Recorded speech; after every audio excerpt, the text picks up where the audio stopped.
अस्सलाम वालेकुम friends, welcome to OMG global. Friends, तुर्की कितना ताकतवर है। इस्लामी दुनिया में अगर कोई एक मुल्क अमेरिकी बालादस्ती को चैलेंज करता है तो वो सिर्फ़ और सिर्फ तुर्की ही है।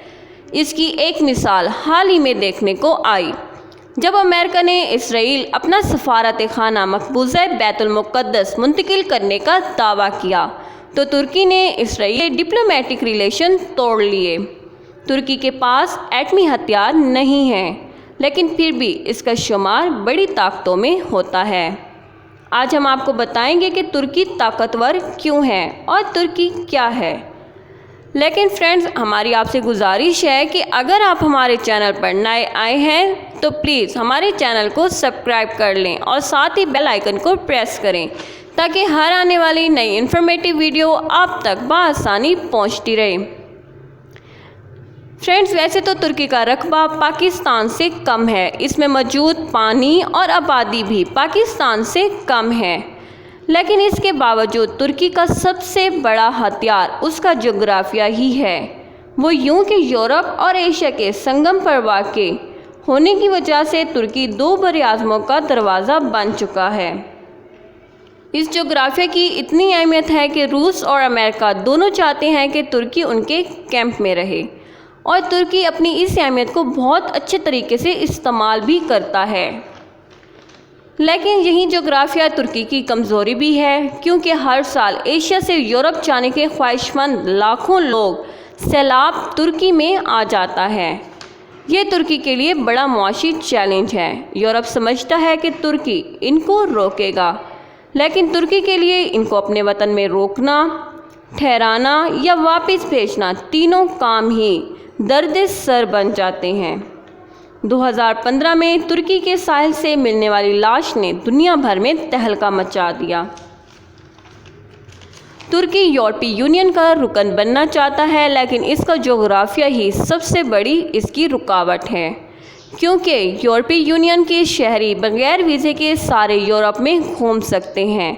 अगर तुर्की यूरोपीय यूनियन का रुकन बन गया तो एशिया से हर साल लाखों आने वाले ज़ायरीन भी बआसानी यूरोप चले जाएंगे।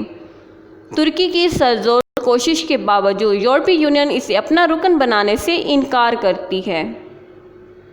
मुआशी लिहाज से देखा जाए तो तुर्की 8,638 अरब डॉलर GDP के साथ दुनिया की 17वीं बड़ी मुआशी ताकत है। तुर्क मुआशरत में सियाहत रीढ़ की हड्डी की हैसियत रखती है।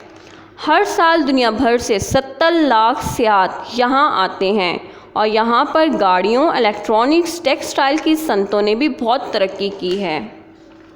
फ़ौजी मैदान में देखा जाए तो फ़ौजी मैदान में तुर्की की अहमियत और भी ज़्यादा है, क्योंकि तुर्की की आर्मी दुनिया की 8वीं बड़ी फ़ौजी ताकत है, जबकि पाकिस्तान तीसरी, भारत 13वीं और चीन चौथी बड़ी ताकत है।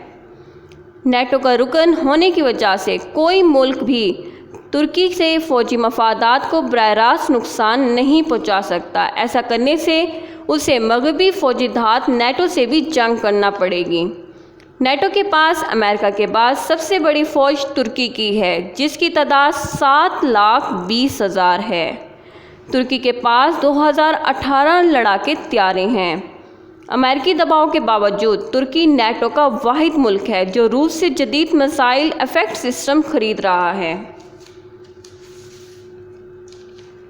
तुर्की का अपना जोग्राफिया और इस्लामी ममालिक होने की वजह से वसी सियासी अहमियत और क़ुव्वत भी हासिल है। अमेरिका ने जब बैतुल मुक़द्दस को इसराइल का दारुल हुकूमत करार देने का ऐलान किया तो तुर्की सदर तैयब उर्दगान ने इस्लामी ममालिक का इजलास बुलाकर बैतुल मुक़द्दस को फ़लस्तीन का दारुल हुकूमत करार दे दिया। तुर्की के इस इक़दाम ने मुसलमानों के दिल जीत लिए।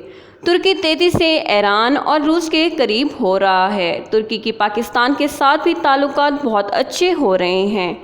यूँ देखा जाए तो तुर्की अपनी बेहतरीन जोग्राफी की अहमियत, फ़ौजी ताकत, नेटो की रुकनियत और मुआशी तरक्की की वजह से दुनिया की एक बड़ी ताकत बन चुका है।